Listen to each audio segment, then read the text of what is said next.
Let's discuss about myths about homeopathy. Hi, I'm Dr. Abhisha, homeo consultant at Reviva Homeo Clinic, Chennai. இன்றைக்கி நம்ம பார்க்கக்கூடிய myth என்னென்னு பார்த்தீங்கன்னா, homeo medicines எடுத்துக்கும் போது டயட் ரெஸ்ட்ரிக்ஷன்ஸ் அதிகம் இருக்குமா அப்படிங்கிறது தான். டயட் ரெஸ்ட்ரிக்ஷன்ஸ் எல்லாம் ஹோமியோ மெடிசனுக்காக ரொம்பலாம் கிடையாதுங்க. ஹோமியோ மெடிசன் எடுத்துக்கும் போது அதுவும் பர்டிகுலர் மெடிசன்ஸ்க்கு மட்டும்தான் கேம்ஃபர் யூஸ் பண்ணக்கூடாது, மின்ட் எடுத்துக்காதீங்க, காஃபி எடுத்துக்காதீங்கன்னு ஃபியூ ரெஸ்ட்ரிக்ஷன்ஸ் சொல்லுவாங்க. எல்லா மெடிசன்ஸ்க்கும் கிடையாது. இப்போ என்ன ரெஸ்ட்ரிக்ஷன்ஸ் அதிகமாக சொல்லி தருவாங்க ஹோமியோ டாக்டர்ஸ் அப்படின்னு பார்த்தீங்கன்னா, டயட் மேனேஜ்மெண்ட்டாக தான் இருக்கும்.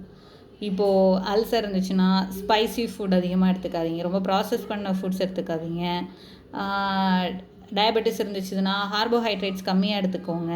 இந்த மாதிரியான டயட் மேனேஜ்மெண்ட் அந்த டிசீஸ்க்கு ஏற்ற மாதிரி அந்த ரெஸ்ட்ரிக்ஷன்ஸ் மட்டும்தான் சொல்லி தருவாங்களே இல்லாமல், எங்களோட மெடிசன்ஸ் எடுத்துக்கிறதுக்காக அதோட ஆக்ஷன் கம்மியாகுங்கிறதுக்காக எந்த டயட் ரெஸ்ட்ரிக்ஷன்ஸும் பெருசாக சொல்கிறதுங்க இல்லைங்க. தேங்க்யூ.